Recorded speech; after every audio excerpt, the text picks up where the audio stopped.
réponse.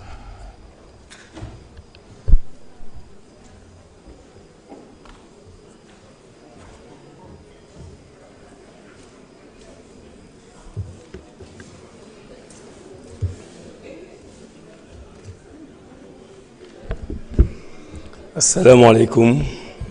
Bonsoir à tous. Madame la Présidente, Monsieur le Ministre des Finances et du Budget, honorables députés, chers collaborateurs, c'est avec un plaisir immense que je me présente à vous ce soir pour répondre à vos questions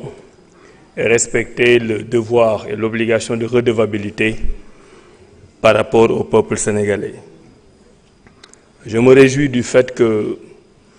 y ait eu pratiquement 85 prises de parole yoo xam ni dafa am lu ma leen ci bëggoon ñaan parce que boo xoolee fiche yi nga xam ne moom laa yor dafay wane liggéey bi nga xam ne moom la équipe bi ma àndal te ma leen di remercier moom la ñu nekk di def dañuy defar ay fiches yoo xam ne député yi ku ci nekk boo jëlee parole dañuy jël bind sa tur bind sa question yépp yi nga xam ne moom nga posé nga xam ngeen nag ne 85 personnes bu ñu jëlee parole calculer nañ ne en moyenne on a 4 à 5 questions par député, on est à plus de 400 questions et je pense qu'on est tous d'accord que mënuñu répondre ci 400 questions de façon sérieuse en tout cas en 30, 40 ou 45 minutes. Donc li ma leen doon proposer wala sax ma leen koy ñaan mooy puisque nous travaillons de façon méthodique ngeen may ñu bu ñu delloo kër ku ci nekk ñu jël sa fiche question yi nga posé ñu defal la une réponse détaillée une réponse technique indil la ko fii ci biir Assemblée nationale jox la nga xam ko xam looy wax ak sa waa askan xam looy wax ñi nga xam ne ñoo la fi yónni ba pare defaraate ko archive donc loolu daal laa bëggoon ngeen may ma ko question yaa ngi nii mais bu ñu ci naroon dugg question par question du mën a nekk. Donc ce que je vais faire mooy li ñuy wax ci tubaab genre commentaire composé dama jël ay thèmes yu bari mat na daanaka une dizaine yoo xam ne ci laay jéem a dëxëñ toutes les questions qui m'ont été posées du ñàkk nag de temps en temps sama xel ñëw ci benn question précise boo xam ne bu may wax généralité yi dina ñëw sama xel et j'en profiterai pour répondre loolu mooy un premier élément de méthodologie et je pense que buñ ma ko mayee war nañ mën a jubal ci loolu. Le deuxième élément qui est particulièrement important c'est que nous sommes un ministère particulier. Nous sommes un ministère de synthèse. Nous sommes un ministère transversal. Quand vous mangez, vous faites de l'environnement. Quand vous respirez, vous faites de l'environnement. Je taquine même mes collègues ministres en leur disant qu'à chaque fois que vous respirez, à chaque fois ku ci noyyi war nga ma fay benn taxe boo xam ni dafa war a dem ci gafaga ministère de l'environnement. amul benn ministère boo xam ni environnement amu fa ay compétences loolu la ñenn ñi di wax le principe de subsidiarité sectorielle wala bokk ñu mën ko woyoo aussi une forme d'approche pan-gouvernementale. Donc le ministère de l'environnement dafa doon li mu moomal boppam mais ministère boo dem am nañ fa ay actions lu mu bon 5%. moo tax yéen ñëpp ku ci nekk booy poser question yenn saa yi sax nga génn ci mbirum environnement génn ci mbirum alam bi dem ba ci élevage dem ba ci agriculture dem ba ci santé ba ci assainissement ba ci industrie parce qu'il n'y a aucun ministère qui peut fonctionner correctement sans avoir une part de responsabilité environnementale qu'il est obligé de mettre en œuvre en travaillant en étroite collaboration avec le ministère de l'Environnement et de la Transition écologique. Donc cela ressortira aussi de mes réponses. Vous allez parfaitement vous rendre compte que je n'aurai pas toutes les réponses parce qu'il y a des questions qui sont liées à la mise en œuvre de politiques sectorielles dans d'autres départements. loolu laa bëggoon tijjee sur le plan méthodologique di wax ni tey 3 décembre bi nga xam ne mooy journée des handicapés dañuy ànd ak honorable député bi nga xam ne ñaanoon na ko sànq comme aussi ni ko président de la République Bassirou Diomaye Faye defee ñu sargal leen wax leen ne si ñun la ñu bokk ñoom ñooy ñun ñooy ñan, et la politique gouvernementale qui est mise en place n'a pas l'intention de laisser des personnes au bord de la route. Donc bonne journée des handicapés à tous ceux qui ont des handicaps physiques ou moraux au Sénégal. ma bëggoon aussi boo leen ma ko mayee parce que ci gouvernement laa bokk te ku gëm solidarité gouvernementale la ñu jaale le ministre de l'éducation nationale Moustapha Mamba Guirassy bi nga xam ne dafa ñàkk waajuram bu jigéen tey ci ngoon. donc loolu laa bëggoon tijjee di leen wax nag ni question yi ngeen posé dafa gën a dalal sama xel encore parce que ñi xamul ministère de l'environnement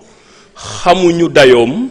dañu naan lan mooy importance su environnement ci dëkk bi du point de vue économique du point de vue social ak leneen lu mu mënti doon mais bu ma juumul 85 questions en tout cas 85 députés yi nga xam ne jël nañ parole gëwma ni bari na fi ministère yoo xam ni ñi jël kaddu ci loolu toy nañ noonu te bi ma calculer je vous ai dit que chaque député def na environ 4 à 5 questions ce qui fait plus de 400 questions donc dafay wane ne yéen ñi nga xam ne yéenay les représentants du peuple vous avez une haute idée de la dignité du ministère de l'environnement et de la transition écologique ñu leen ciy remercier bu baax a baax bu dee nag damay jël pàcc yi nga xam ne ci laa bëgg tontu mooy damay commencer ci domaine forestier classé parce que am na question yu bëri yoo xam ne da ngeen koy poser ci domaine forestier classé lay laal te foofu ñetti pàcc la am dafa am classement am déclassement am autorisation temporaire classement mooy askan bi mooy décider xool benn zone ne forêt bi kat dañu ko bëgg a def forêt classée bu askan bi jëlee décision boobu en tout cas ñi fa dëkk dafa am benn procédure boo xam ne moom la ñuy suivre procédure boobu gudd na mais bu ma leen ko doon tënkal dafay jaar ci préfet wala ci gouverneur dafay dem ci commission régionale de conservation des sols dafay ñëw ci ministère de l'environnement dafay dem ci commission nationale de conservation des sols terminé processus par le président de la République donc fépp foo leen déggee forêt classée on en a 177 au Sénégal xam leen ne c'est une décision du président de la République mu jël une partie du territoire national mu ne dama koy classé loolu daf may permettre ma répondre ci question boo xam ne maa ngi dégg sànq ñu koy wax ci filao yi même si ça peut vous paraître choquant de voir qu'un président de la République a classé ou déclassé dinaa ñëwaat ci déclassement bi des zones yoo xam ne pour vous dafa am une sensibilité environnementale xam leen ne droit moo ko may te avant que président di jël décret bi dafa am procédure bu sérieuse boo xam ne ci lay jaar ba président mën a classé donc procédure boobu président di jaar ba classé procédure boobu ci la président di jaar ba déclassé donc classement ak déclassement boo leen ko déggee rek xamal ni mbirum président de la République la ce n'est pas le ministre de l'environnement et de la transition écologique qui a la compétence quoique le ministre avec ses services ñoom ñooy suivre procédure bi ba jox une recommandation au président de la République qui en suivant son pouvoir discrétionnaire a la possibilité de signer ou de ne pas signer léegi nag bu ñu classé ak déclassé dafa am benn situation intermédiaire boo xam ni mooy les autorisations temporaires parce que forêt classée mënoo ko teg rek di ko xool nit ñi dañu am ay activités économiques par rapport les activités minières yi ngeen xam ne moom ngeen doon wax sànq une entreprise mën na ñëw soxla ne biir forêt classée bii ngeen xam ne moo fi nekk dafa am liggéey bu ma ci bëgg a def bu boobaa nag dafa am aussi beneen procédure boo xam ne moom la ñuy commencer te procédure boobu c'est au niveau maintenant du ministère de l'environnement et de la transition écologique loolu président de la République yeggu fa parce que dañu jàpp ne dañu war a rendre fluide l'activité économique au point que quand il y a un entrepreneur qui propose un projet viable au ministère de l'environnement et de la transition écologique suñu ay services dañuy def le travail d'enquête bu ñu gisee ne projet boobu am na pertinence et que àll boobu mu soxla disponible na dañuy def ak moom un protocole d'accord donc bari na conflit yi ngeen fii wax yépp sànq muy Sébikotane muy Bargny muy Rufisque ak fépp fu mënti doon ci Sénégal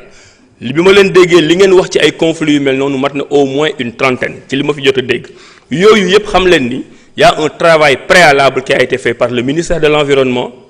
il y a un protocole dont bénéficie l'entrepreneur et protocole boobu moo koy permettre mu exploiter exploitation boobu nag tekkiwul ne moom moo ko moom parce que on est encore dans un terrain du domaine national boo xam ne dañ koy jox nit mu exploiter ko bu délai